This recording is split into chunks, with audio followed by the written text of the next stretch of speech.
La ayuda luego de los sismos que han sacudido nuestro país no ha parado. Hasta Salina Cruz ya llegaron 500 toneladas entre víveres, agua y ropa, los cuales serán repartidos para los afectados en Oaxaca y Chiapas.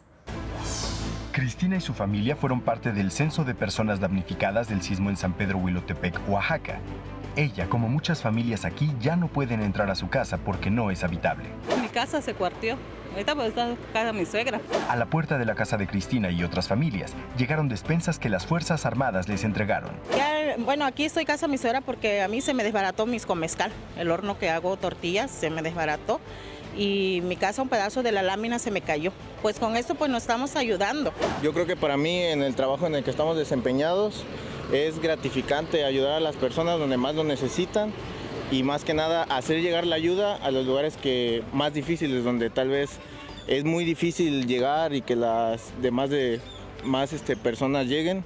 A lo largo y ancho de las calles del poblado de San Pedro Huilotepec, Oaxaca, la Secretaría de Marina Armada de México, en conjunto con la Secretaría de la Defensa Nacional, están entregando despensas a las personas damnificadas del terremoto del pasado 7 de septiembre.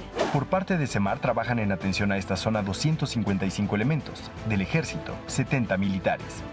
Con información de Saray Mariscal, 21 Noticias.